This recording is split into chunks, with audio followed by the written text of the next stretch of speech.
Carbide burrs, also known as carbide burrs or cutters, are rotary tools made from tungsten carbide, a hard and durable material ideal for grinding, shaping, and removing metal in precision applications.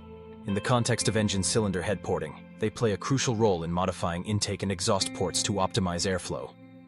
Porting involves reshaping these ports to reduce restrictions, minimize turbulence, and enhance the efficiency of air and fuel delivery into the combustion chamber. This process is common in performance engine building, where even small improvements in flow can lead to significant gains in horsepower and torque. Carbide burrs come in various shapes, e.g., cylindrical, ball, tree, flame, or cone, and sizes, allowing for targeted work on different areas of the port. They are typically mounted on a high-speed die grinder, or pneumatic tool operating at 20,000 to 30,000 RPM, depending on the burr size and material.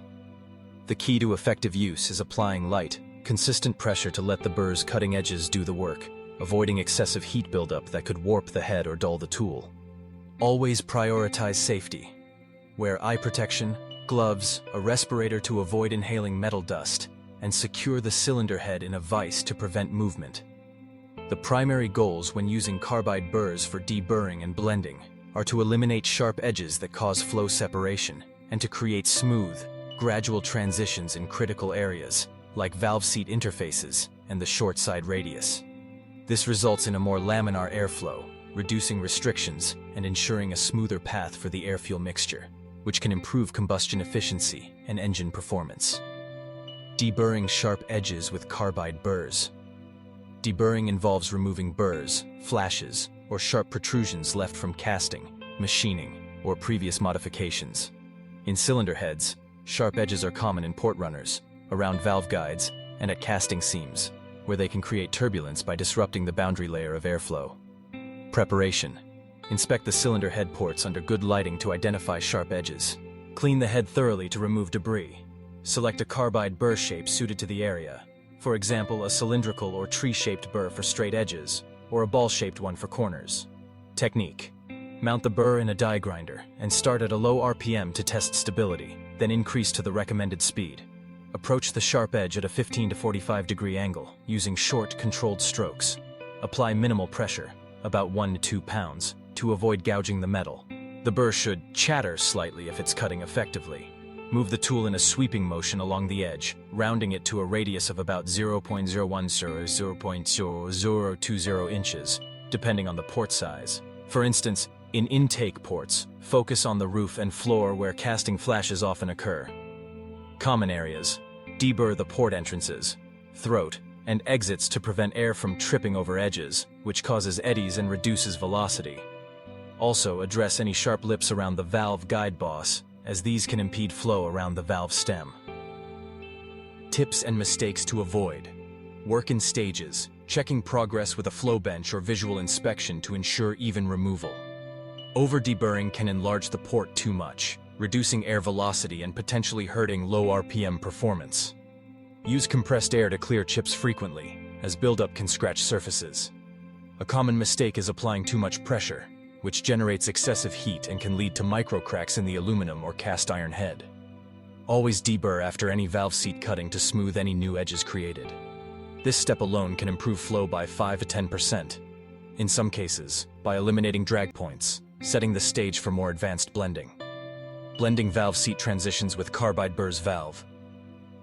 Seat transitions refer to the area where the machined valve seat, typically a 45-degree angle, meets the port bowl, the enlarged chamber just above the valve. Sharp transitions here can cause airflow to separate, creating restrictions and uneven fuel distribution. Preparation. After seating the valves or performing a valve job, mark the transition area with a scribe or die for precision. Choose a flame or tree-shaped carbide burr for its ability to access curved surfaces without damaging the seat. Technique. Begin by lightly grinding the sharp corner where the seat blends into the bowl, aiming for a smooth radius rather than a flat cut. Use the burr's side or tip to feather the material away, blending over a 0.51-inch area.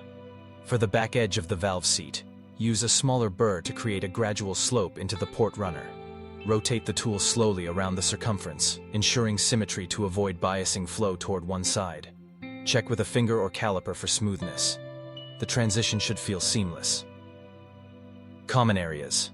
Focus on both intake and exhaust sides, but prioritize intake for air-fuel mixing. In multi-angle valve jobs, e.g. 30, 45, 60 degrees, blend each angle progressively to create a funnel-like shape. Tips and mistakes to avoid. Avoid touching the actual valve seat face, as this could compromise sealing and require remachining. Use a mirror or borescope for hard-to-see areas. Overblending can thin the material near the seat, risking cracks under high heat. After blending, follow up with sanding rolls or cartridges for a polished finish to further reduce surface roughness. Effective blending here minimizes flow restrictions by allowing air to hug the port walls, improving velocity and reducing back pressure for better cylinder filling. Blending the short side radius with carbide burrs. The short side radius, or short turn, is the tighter curve on the floor of the port, just before it reaches the valve bowl, opposite the longer long side radius on the roof. This area is prone to airflow separation at high velocities due to its sharp bend, leading to turbulence and reduced efficiency. Preparation. Scribe a reference line about 0.100 inches below the valve seat on the short side floor to guide material removal. Select a ball or oval-shaped burr for contouring curves. Technique. Start by roughing in the radius with the burr, grinding perpendicular to the port floor to widen and round the turn. Aim for a smooth, parabolic curve rather than a flat spot. Remove material gradually until the sharp edge is eliminated and the radius increases by 10 to 20%. Use short, overlapping passes, checking airflow with a flow bench if available. Blend this into the adjacent bowl and runner for continuity, ensuring the port tapers gradually toward the valve. Common areas. In intake ports, the short side is critical for maintaining velocity during the valve's low lift phase. For exhaust, it helps expel gases more efficiently. Tips and mistakes to avoid. This is one of the trickiest areas.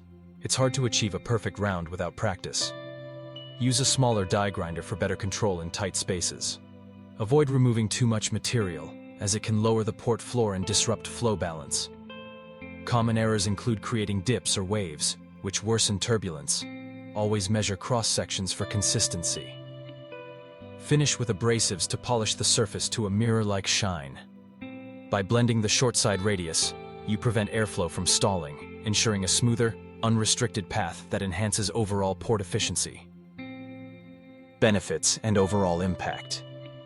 These techniques with carbide burrs collectively minimize flow restrictions by promoting laminar flow and reducing boundary layer separation. Sharp edges and abrupt transitions act like obstacles, causing eddies that slow down the air-fuel mixture and limit cylinder filling. Smoothing them creates a more aerodynamic path, potentially increasing airflow by 15–30% in well-ported heads, leading to better throttle response, higher RPM capability, and improved fuel atomization in the combustion chamber. If you order carbide burrs today on our website, we will give you 10% off.